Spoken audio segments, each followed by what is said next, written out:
Well, welcome to week 3 of our Redefined series, where we're looking at the Sermon on the Mount.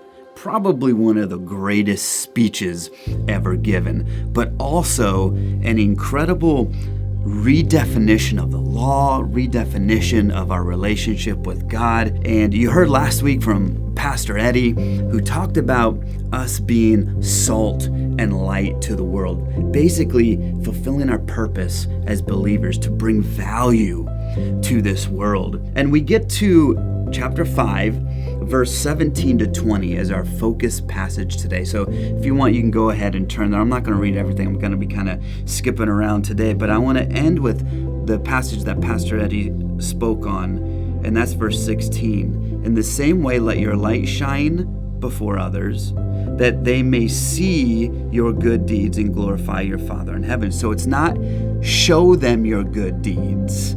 It is they see your good deeds.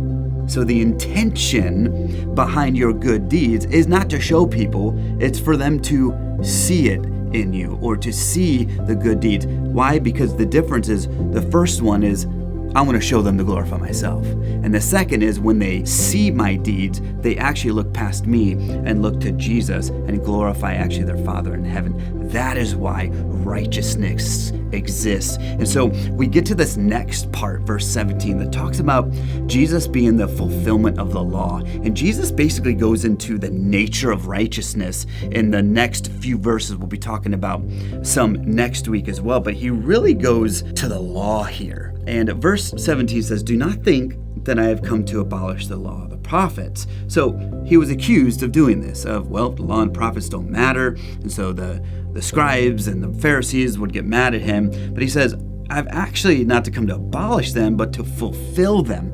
That word fulfill actually means to fill full. So what Jesus is saying here is there's something about the law and the prophets that by themselves just aren't good enough.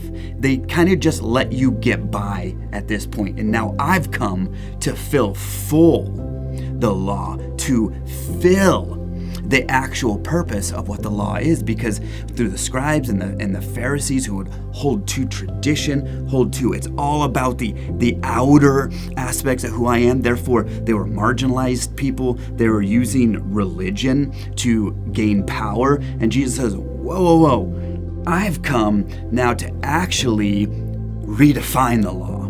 And it's interesting because the Pharisees and the scribes are the teachers of the law. They actually make up the law, and the Pharisees are the ones who are just strict about following it. But it became all about the outside. And what Jesus is going to do here is he's going to say it's all about the inside. It's all about your heart, your intent. So if you just focus on the exterior, if you just focus on your deeds and make that the law over Jesus, then you would just be living just enough. Just enough.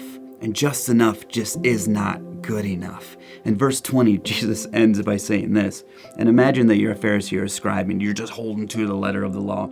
Jesus says this, "For I tell you that unless your righteousness surpasses that of the Pharisees and teachers of the law," so he's telling this to his disciples, this is the audience, his disciples, but you know the Pharisees and scribes are here at this point.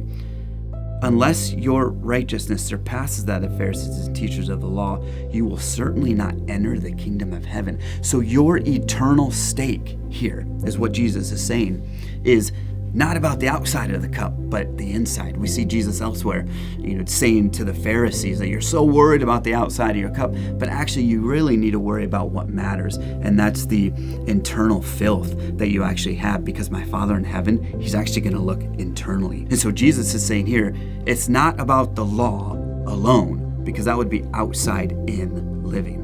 But Jesus says, no, I want you to live inside out. And your true light will be seen when you can understand this. Because Jesus knew that if it was all about the external, if it was always about the law and the prophets and just about your good deeds is important, but it doesn't start with that. It actually focuses on Jesus' transformation in your heart. Because if it's the other way around, it leads to legalism and power. And actually what the scribes and teachers of the law did, they actually added to scripture. They added to the law because they wanted to interpret the law how they wanted to. So they put all these ridiculous things about what to do and what not to do on the Sabbath that really is not anywhere in God's law. And so this is what Jesus is saying. When you focus on that, you're going to add to the law. And that's not what's important, because then you use that to control people. Jesus is saying, I want you to live inside out. And just enough, meaning you can get to heaven by your good deeds. You think you're just doing enough. That's actually not good enough. And Jesus comes against it. Jesus has come to say, listen, I'm going to fulfill the law. I'm going to fulfill the law. Meaning, you need to hear what I say. Now what I'm about to say, this is how you need to act. I am bringing you this new law, me. I'm not going to abolish everything, but I'm just going to redefine it, or actually bring a true definition to it, so that you can be true to your salt and your light into this world. And believer, I know you know that right now, Christians are under attack of being hateful and judgmental. That's not salt and light. Because we like to focus on the external, but it's all about the internal. Live by grace, live by faith, not by the law and the prophets alone. Jesus is saying, that's not for you, believer. Go out and love, go out and be kind. And when it starts internal, when you give your heart, God will take care of the rest. This is what Jesus is saying. But stay tuned and buckle up, because Jesus goes after some huge laws here and redefines them, but that's coming up next week. In the meantime, make sure you're giving God more than just enough. Give him your all. Be crucified with Christ every single day you wake up, and ask God what that means. Pray to God every day and what that means. You'll find purpose. He'll answer you. God bless you.